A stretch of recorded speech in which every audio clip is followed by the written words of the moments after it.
Bienvenue dans Sequoia, le journal du développement durable. Avec 519 véhicules pour 1000 habitants, la Martinique est le département d'outre-mer où le nombre de véhicules est le plus élevé. Chaque jour, ils sont plus de 100 000 à circuler entre Fort-de-France et le Lamentin, occasionnant ainsi une véritable congestion du centre-ville. La région Martinique a donc décidé de promouvoir un projet de transport collectif en site propre. Ce premier TCSP en outre-mer doit permettre d'offrir des solutions de transport public modernes, mais surtout de réduire les émissions de gaz à effet de serre par la mise en service d'un bus à haut niveau de service. Reportage.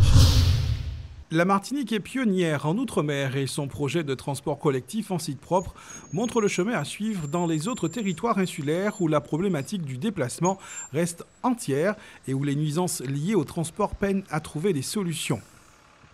La région Martinique, elle, a opté pour un bus à haut niveau de service dont bénéficient très peu de villes, 24 mètres de long, pouvant accueillir 140 places, accessible aux personnes à mobilité réduite. Ce nouveau mode de transport proposé dans l'agglomération foyalaise a de quoi séduire.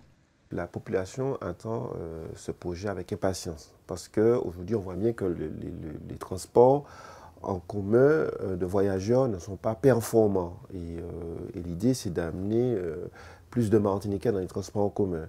Alors, quels sont les changements importants? D'abord, le premier changement, c'est la qualité de service qu'on va amener, ce qui concerne au niveau des horaires. C'est-à-dire que l'amplitude sera de 5h à 22h, donc ce qui est nouveau. Ensuite, l'avantage, c'est qu'on pourra annoncer à l'avance l'arrivée de ce type de transport.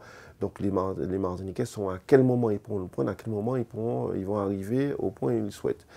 Deuxième chose, c'est qu'il y aura un changement concernant les habitudes, c'est-à-dire qu'il faudra que le Martiniquais puisse intégrer ce qu'on appelle la rupture de charge, c'est-à-dire qu'il va prendre un TCSP, mais il pourra aussi, avec le même titre de transport, prendre un autre titre de transport qui pourra, dans un premier temps, qui sera les bus qu'on voit, les bus mosaïques, mais très rapidement, on pense arriver aussi au transport maritime, que le transport interrade et le transport maritime qui, je pense, dans les années à venir, ne va pas se limiter seulement au transport interrade. Et puis, très vite, arriver au changement avec les taxis collectifs. Donc. Il s'agira d'arriver à terme à un service de billettique unique avec des titres de transport sans contact. Sur le terrain, c'est un immense chantier qui se poursuit. Un chantier qui, en 8 ans, aurait généré plus de 2000 emplois pour réaliser les aménagements que demande ce TCSP. Mais un chantier pour lequel les promoteurs du projet se sont montrés exigeants pour en limiter les nuisances. On a mis des clauses quand même assez draconiennes pour forcer les entreprises à respecter la réglementation en vigueur. Ensuite, dans le projet lui-même, le bâtiment qui va accueillir les bus après leur service, c'est un bâtiment qui va être haute qualité environnementale, avec des panneaux photovoltaïques, avec des traitements des eaux, avec un traitement particulier pour l'isolation du bâtiment. Et puis, bien évidemment, le bus à haut niveau de service, qui lui, c'est un moteur hybride. Il va essentiellement rouler avec un moteur électrique et un petit moteur diesel qui sera là uniquement pour recharger les batteries.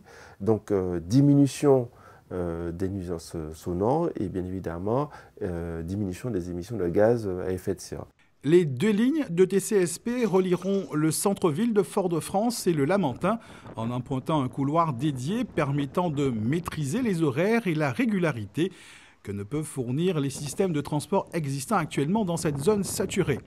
Les 14 km de voies express seront bientôt finalisés, mais déjà, la région Martinique pense aux extensions du TCSP en direction du Robert dans le nord Atlantique, à Schellcher dans le nord Caraïbes et dans le sud, à Rivière-Salée.